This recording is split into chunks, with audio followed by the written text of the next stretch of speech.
Eu vou falar daqui porque eu sou baixinho. Se eu ficar lá embaixo, os que estão atrás não vão me ver. Olha, eu queria primeiro começar agradecendo o companheiro Luiz Mercadante, porque na segunda-feira a gente estava numa reunião na Fundação Perseu Abramo e a gente ficou discutindo que a gente queria falar sobre a questão dos jovens tirar o título de eleitor. Aí ficamos procurando aonde que a gente iria fazer uma reunião com a juventude. O Aloysio Mercadante pegou o telefone, deve ter falado com a companheira dele, com a Regina, e o dado concreto é que meia hora depois estava decidido que a gente vinha aqui em Heliópolis fazer esse encontro com a juventude. Então, obrigado, Aloysio, obrigado, Regina, obrigado, companheiros que dirigem todas as organizações aqui em Heliópolis. Todo mundo que falou aqui falou que estava nervoso. As meninas estavam nervosas, os meninos estavam nervosos. E eu queria, então, dizer para vocês, eu tenho razão de estar nervoso, vocês não tinham razão de estar nervoso. Porque, na verdade, vocês não estavam falando com uma pessoa que foi presidente da República. Vocês estavam falando com uma pessoa que, quando nenhum de vocês tinha nascido, isso aqui era quase tudo campo de futebol.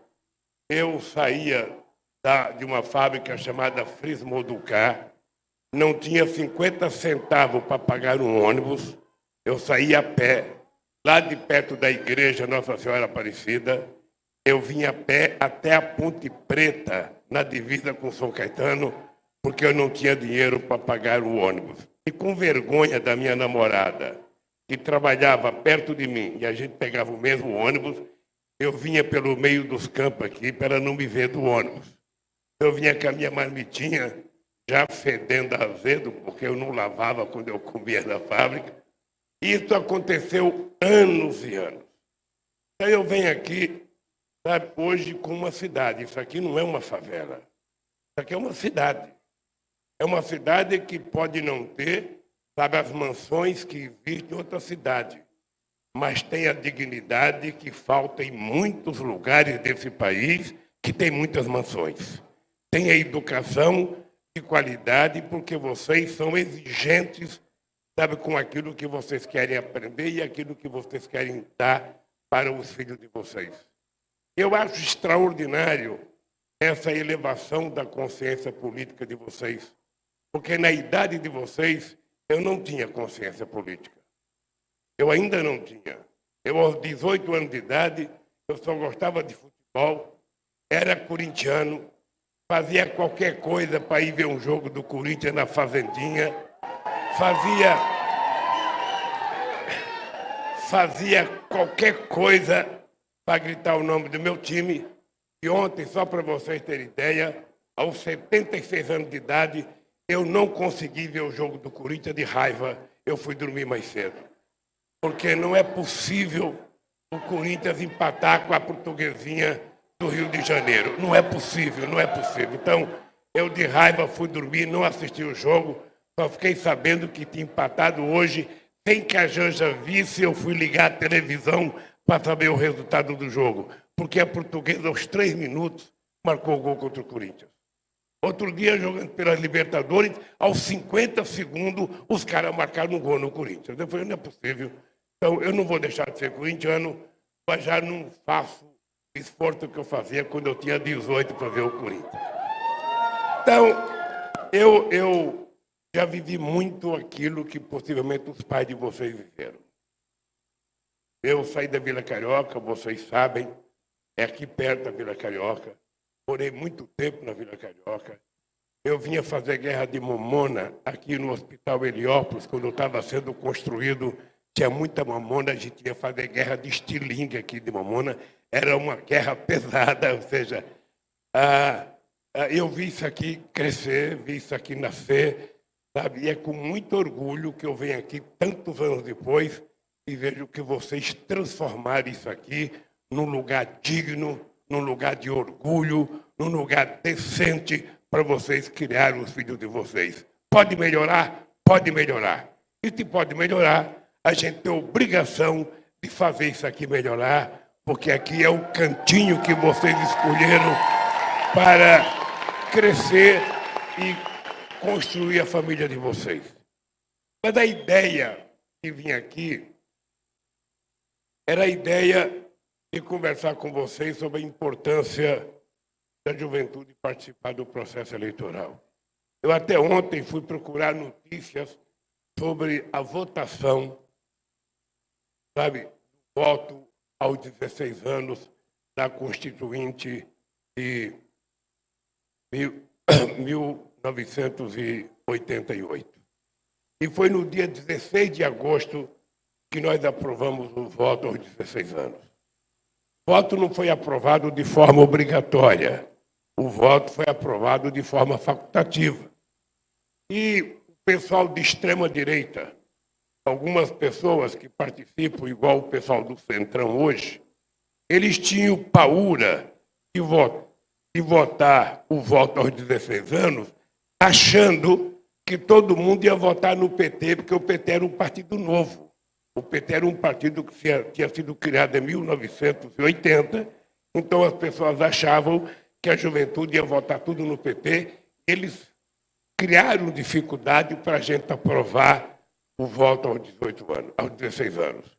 Não era só o PT, tinha outras forças políticas. Eu lembro que o Gilberto Gil não era só um cantor, ele era um militante político do PV, e ele também sonhava que toda a juventude iria votar no PT, no PV. Outros partidos de esquerda acreditavam que a juventude iria votar nos partidos deles.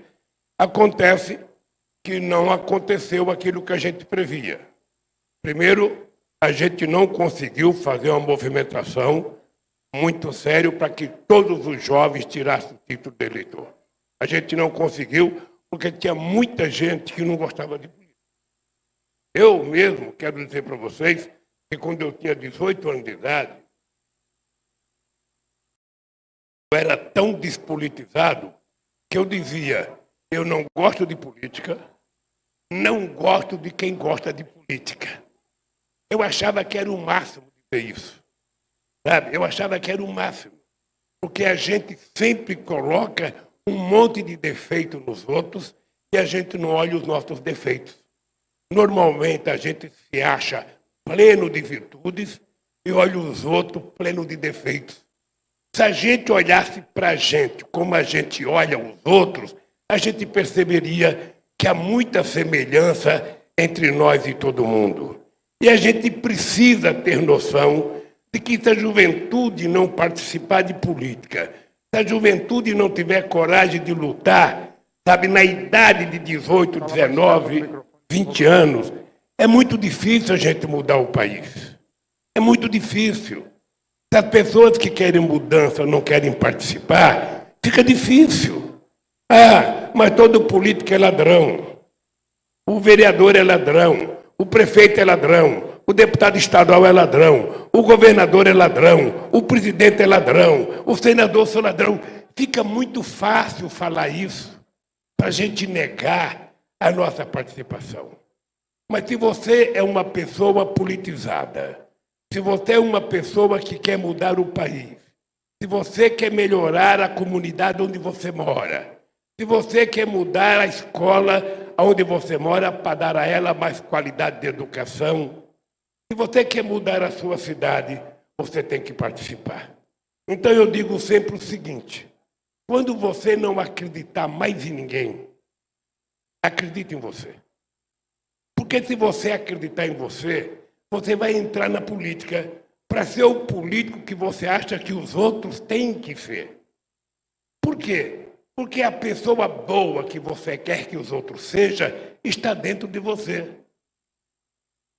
E às vezes as pessoas pensam que são boas e não são. Vamos ver o que aconteceu com um cara que foi deputado aqui em São Paulo, que chamava Mamãe, sabe, falei. Pega o discurso dessas pessoas dizendo, pega o discurso dessas pessoas durante a campanha. Porque se você não analisar o histórico das pessoas, a vida das pessoas, o que eles fizeram, você pode sempre estar colocando uma raposa para tomar conta das galinhas, achando que a raposa vai criar as galinhas. Ela não vai. Ela vai comer as galinhas. Se a gente não olha os deputados que a gente vota, se a gente não olha os vereadores que a gente vota, a gente pode votar de forma equivocada, acreditando nas bobagens que se fala pelo mundo. Eu uma vez falei para o Haddad, uma das maiores tristezas que eu tive nesse país era a gente ter o Haddad candidato a prefeito, era a gente ter o Chalita candidato a vice do Haddad, e o povo de São Paulo votou no João Dória. Ou seja, qual é o critério que induz a pessoa a deixar dois educadores de fora e eleger alguém que é uma pessoa que não tem nem passado, nem presente e certamente não tem futuro político? Porque muitas vezes a gente não discute, a gente não quer discutir, a gente está desanimado, a gente está, sabe, a gente às vezes culpa os outros pela própria ausência de disposição que a gente tem que ter para lutar. Então, eu queria fazer um chamamento a vocês. Esse país, ele será o que a gente quiser que ele seja. Eu, quando vejo o Brasil, eu fui constituinte em 88, mas quando eu vejo o Brasil votar numa figura como o presidente que nós temos hoje, não precisava ter votado no Haddad ou votado em mim, não precisava. Votasse numa outra pessoa que tivesse qualificação moral, que tivesse sentimento de respeito, que tivesse sentimento de solidariedade, que se dispusesse a distribuir livros e não distribuir armas, falar em amor e não em ódio. Sabe, porque nós temos hoje um estimulador do ódio, um estimulador da discórdia, uma pessoa que não prega nenhum sentimento de paz e vive enganando muita gente boa, sabe, da igreja evangélica, sabe, dizendo que ele é o bem, ele é o representante de Deus e quem não está com ele é comunista e quem não está com ele é o mal. O Brasil nunca teve um presidente tão desqualificado moralmente, um cara que não fala em emprego, um cara que não fala em educação.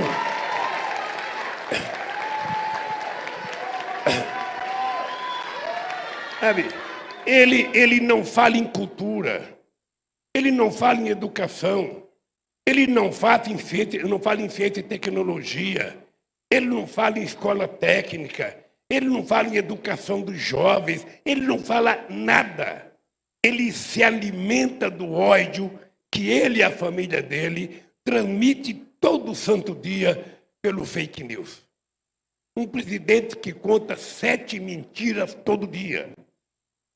Ele não tem nenhum compromisso com a verdade.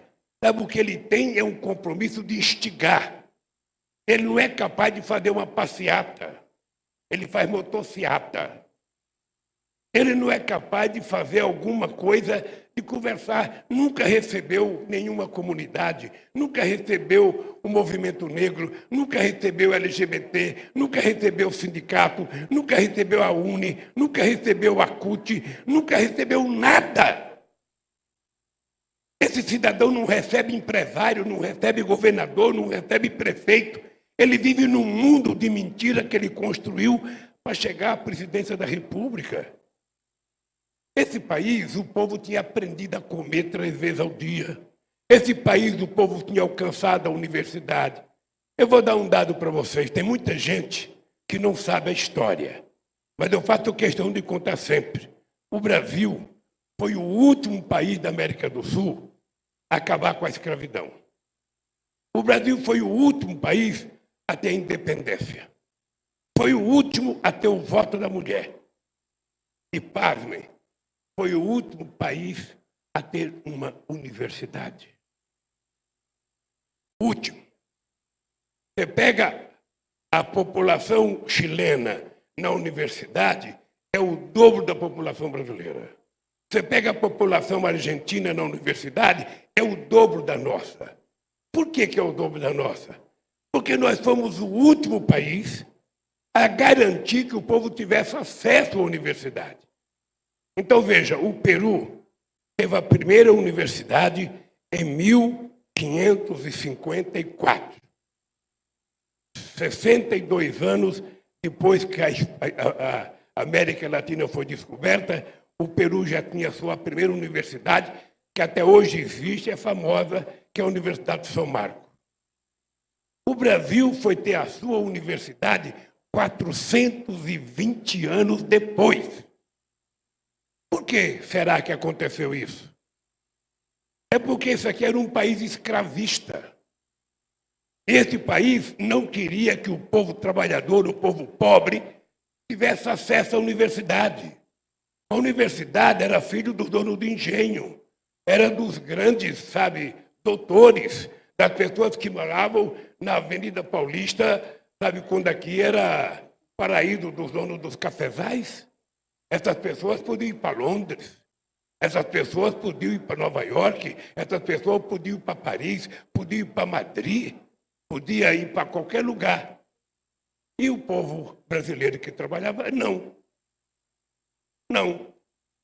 Ô, gente, a cabeça do meu pai, eu vi meu pai bater na minha irmã, porque meu pai dizia que ela não tinha que ir para a escola para aprender a escrever carta para namorado.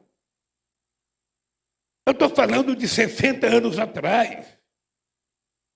Então, esse país, na verdade, sempre trabalhou para que o povo ficasse desinformado, para que o povo não aprendesse, para que o povo não fosse culto. Para que dar diploma universitário para filho de trabalhador? Para que uma filha de uma empregada doméstica quer ser doutora? Ela tinha que ser empregada doméstica.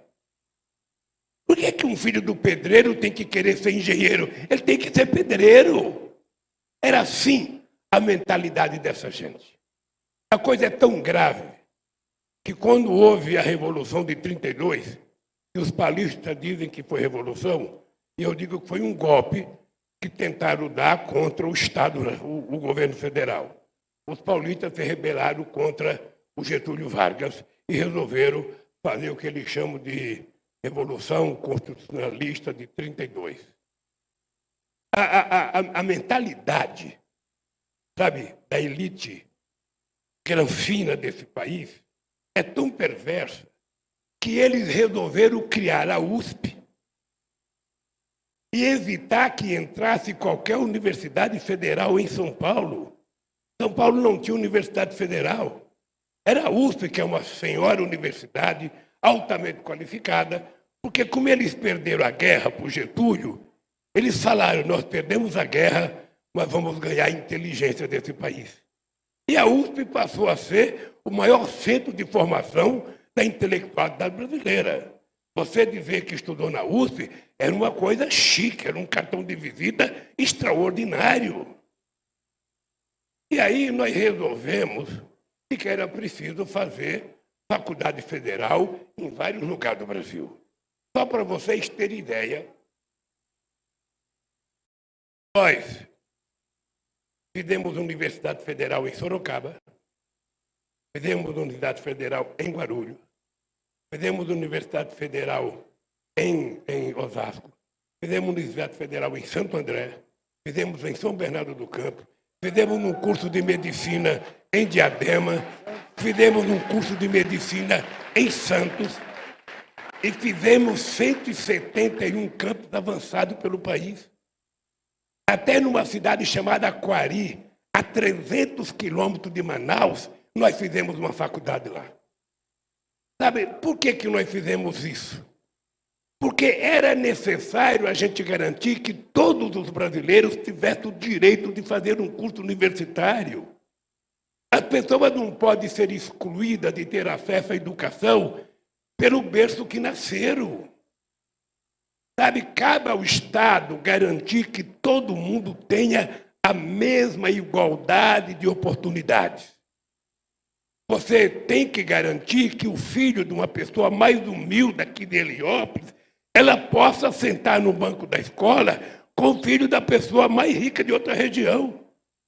E vai competir quem for mais dedicado, quem estudar mais. E tem como qualquer outro esporte. Quem é que ganha medalha de ouro? Não é o mais bonito, não é o mais alto, não é o mais rico. Quem ganha é aquele que efetivamente trabalha mais, aquele que treina todo dia, aquele que se dedica.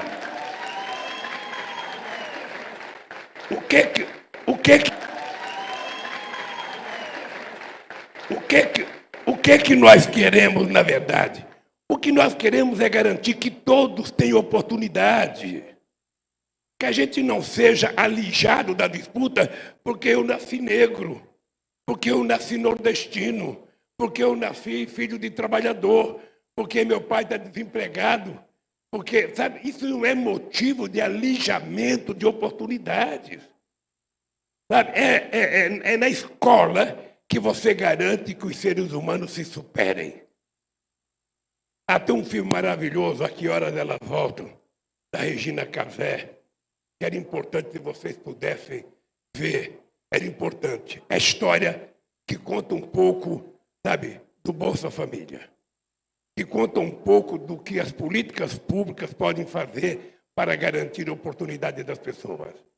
Então, tirar o título de eleitor, sabe, vence dia 4, então nós temos que fazer as coisas até o dia 3.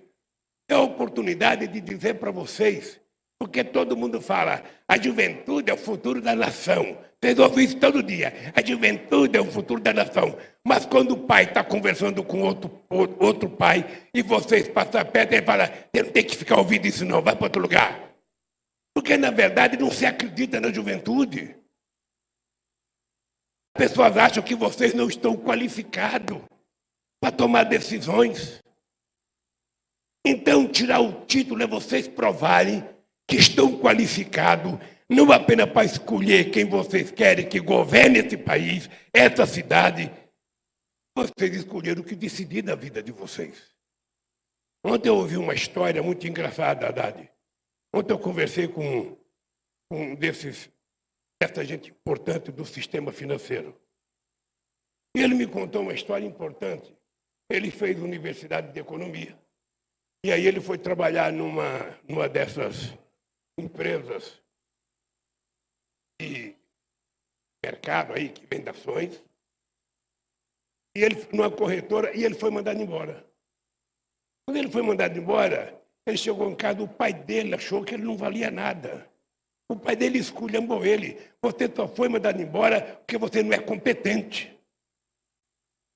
Aí ele, com raiva, saiu de casa, foi para uma outra cidade, montou um pequeno escritório, chamou uns amigos para trabalhar e montou um dos maiores bancos de investimento que nós temos hoje no Brasil. Por quê? Porque ele foi desafiado. Então vocês estão desafiados a provar para o mundo inteiro que vocês podem tanto quanto qualquer outra pessoa. Vocês só querem a chance de dizer isso. Outro dia eu fico lembrando o Cafu, que foi jogador da seleção brasileira, sabe? Foi o capitão da seleção brasileira. Vocês sabem que ele foi rejeitado em 9 clubes. 9 clubes. Depois, ele chegou no São Paulo, foi treinar na escolinha de São Paulo e virou o Cafu que ele virou. Esse dia eu estava vendo um menino que joga no Palmeiras, que virou sucesso no Palmeiras aí, tem 15 anos de idade. Esse menino passou pelo Corinthians, esse menino passou, sabe, pelo Santos, esse menino passou pelo São Paulo, os times não quiseram ele. O que o pai dele reivindicava? O pagamento de aluguel e um emprego. Um emprego para ganhar conta, quase nada. O pai dele deve ser que nem eu, quase um semi-analfabeto. E ninguém deu. Chegou no Palmeiras, o Palmeiras deu. E esse moleque já vale hoje mais do que, sabe, talvez do time do Santos inteiro. Não é demonstração que o papel do Estado é apenas o de criar a oportunidade. O Estado não tem que perguntar, você é negro, você é nordestino, você é estrangeiro, você é LGBT, você não tem que perguntar.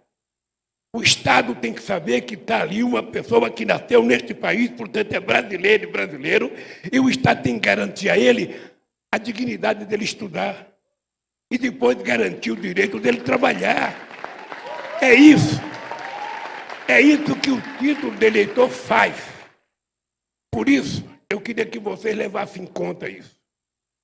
Sabe, nesse instante que a gente está vivendo, a gente vai ter que ter uma tarefa muito grande de reconstruir o Brasil. O Brasil, quase todas as políticas públicas que nós fizemos, acabou. Eu não sei se aqui vocês tinham ponto de cultura. Sabe? Ainda mantém? Ainda mantém? Sabe por quê? Porque eles acabaram. Eles têm ódio de cultura. Eles têm medo porque a cultura é uma coisa tão revolucionária. Sabe porque eles têm medo? Eles querem o povo de cabeça baixa. Eles querem o povo no celular fazendo fake news, ouvindo as bobagens que eles falam. Então nós temos que mudar o curso da história, gente. E essa eleição agora é uma oportunidade da gente redefinir o Brasil que a gente quer. Eu nunca me contentei de ver nos jornais que o Nordeste era o lugar que tinha menos mestres, menos doutor, menos universidade, era o lugar que tinha mais mortalidade infantil, era o lugar que tinha mais crianças que se afastavam da escola, era o lugar que tinha mais gente analfabeta. Eu falava, não é possível. Será que Deus está castigando o Nordeste? Não, o que faltava? O que faltava era levar para lá o que tem nos outros estados. É por isso que nós levamos muitas universidades. É por isso que nós levamos muitas escolas técnicas. Porque a história nos ensina que não existe nenhum país do mundo, nenhuma experiência no mundo em que um país conseguiu se desenvolver sem investir na educação. Você tem que investir no conhecimento para você poder se desenvolver. E esse país não investiu o tanto que precisava investir. Por isso é que para eles fazer universidade é gasto. Criar fiéis é gasto. Criar ProUni é gasto. Colocar muitos alunos nas universidades é gasto. Para nós é investimento. Para nós, colocar um aluno para se formar, colocar uma menina para virar assistente social, engenheira, médica, dentista, sabe o que ela quiser ser, qualificar ela profissionalmente, para ela ter importância no mercado de trabalho, para ela poder ganhar o suficiente para viver dignamente, porque esse é o nosso sonho. O que a gente sonha, na verdade? A gente quer ter uma boa formação, a gente quer ter um bom emprego, a gente quer morar bem, a gente quer ter direito de ter acesso às coisas, a gente quer ir num cinema, a gente quer ir num teatro, não é isso? Toda mulher quer encontrar, sabe, um namorado bonito, um homem quer encontrar uma namorada bonita, ou seja, todo mundo quer viver bem, todo mundo quer se vestir bem, todo mundo quer comer bem. Eles criaram um mundo em que eles acham que nós gostamos de xepa. Ah, não, o pobre só gosta de ir na feira a meio-dia para comprar aquele tomate amassado, até ovo amassa, de tanto experimentar. Não, a gente gosta de comer coisa de primeira. A gente não quer comer pescoço de frango, a gente gosta também, mas a gente quer comer uma coxa de frango, um peito de frango. A gente... Então, esse país está no nosso alcance. Nós já fizemos isso, nós já provamos. A coisa que me dá mais orgulho é quando eu encontro uma pessoa que foi fazer universidade. As pessoas que falam assim para mim, ô Lula, eu sou a primeira pessoa da minha família que fez universidade. Eu fui o primeiro filho da dona Lindu que tirou o diploma primário. Eu fui o primeiro filho da dona Lindu que fiz um curso no Senai. Por eu ter feito um curso no Senai, eu fui o primeiro a ganhar mais que o salário mínimo.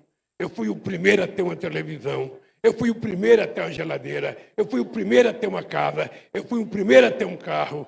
Fui o único a ser presidente do sindicato. E fui o único a ser presidente da República.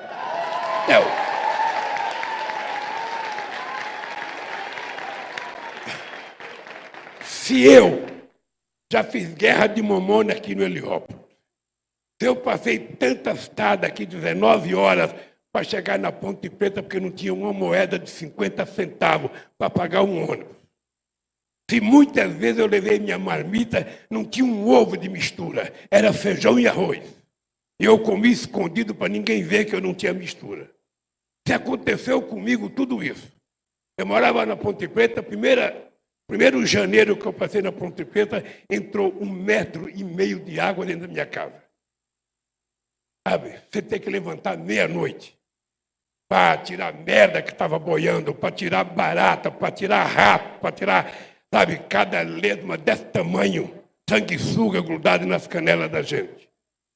Aí mudei para Vila São José, porque era mais alto, no ano seguinte deu uma chuva maior, mais de 1 metro de água dentro de casa. A sorte é que eu era tão pobre que eu não tinha geladeira. Mas tinha que ficar tirando as pessoas mais velhas para levar embora. Se um cara que passou tudo isso chegou a presidente da República, aonde é que vocês podem chegar? Não tem limite. Não tem limite. Por isso é que uma das companheiras falou de causa. Todo mundo tem que ter uma causa. Eu, se pudesse, perguntar para cada um de vocês, qual é a causa sua? Porque quando a gente tem uma causa, a gente não tem tempo de ficar com preguiça. Quando a gente tem uma causa, a gente não tem tempo de desanimar. A gente não quer levantar às 10 horas da manhã. Quando a gente tem uma causa, a gente briga por ela. A gente não desanima. A gente levanta todo dia motivado. E eu sei que cada um tem uma causa. Eu sei que cada um de vocês tem um sonho. E a gente, então, tem que transformar esse sonho em realidade. E a gente pode começar com uma coisa simples. Tirar o título de eleitor para a gente virar cidadão e cidadã de primeira qualidade. Eu vou escolher, sabe, a pessoa que vai me representar na Câmara de São Paulo. Se a gente tivesse uns 30 suplícios lá, certamente a Câmara seria muito melhor do que ela é. Então, eu quero terminar dizendo para vocês o seguinte, olha, construam a causa de vocês. A história que vocês construíram aqui nessa cidade chamada Heliópolis é uma história tão extraordinária que ela precisa ser contada para que todos os lugares, igual Heliópolis, saibam que é possível fazer alguma coisa. E essa coisa depende de pessoas comuns, pessoas que já ficaram desempregadas, pessoas que sabem o que é a mulher levantar a tampa da panela e não ter nada para colocar no fogo. Pessoas que levantam de manhã, eu levantava de manhã procurando uma moeda. Naquele tempo eu fumava, Dade. Sabe o que eu fazia? Eu ia catar bituca. Eu morava aqui no Jardim Patente. Eu levantava mais cedo para ir na padaria pegar a bituca dos caras que tinham jogado à noite. Pegava a bituca, cortava o lugar do filtro para colocar na boca, e o lugar para colocar fogo, e o lugar do fogo eu cortava para colocar a boca. Enchia uma cartela de cigarro de bituca. Você nunca catou bituca? É isso. Quando a gente é pobre, que a gente está desempregado, a gente cata até bituca.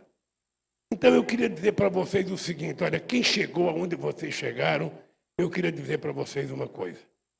Quando vocês levantarem de manhã, normalmente uma segunda-feira, que é sempre o dia pior para a gente levantar, se vocês não estiverem acreditando em ninguém, eu não gosto dessa Haddad, eu não gosto dessa Gleice, eu não gosto dessa Janja, o meu pai é atrasado, a minha mãe é conservadora, não sei das contas, ninguém presta no mundo, preste você. Se movimente.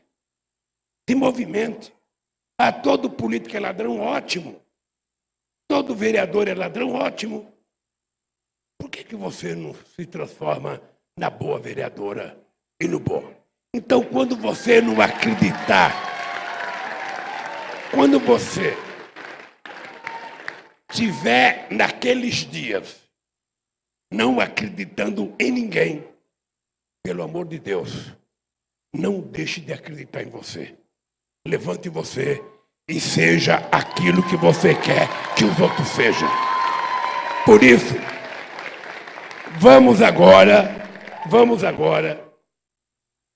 dizer para você e para o pessoal que está no telão assistindo a gente. Quem a gente conhecer que tem mais de 16 anos de idade e não tem um título, a gente vai falar para o cara, não entre na do Bolsonaro. Você não tem que comprar fuzil, você não tem que comprar pistola, você não tem que comprar bala, você não tem que comprar arma. Tira o seu título de eleitor e dê um tiro, sabe, nas coisas ruins desse país, para a gente poder mudar a história do país. Gente, um beijo no coração de vocês e até a próxima vinda em Heliópolis.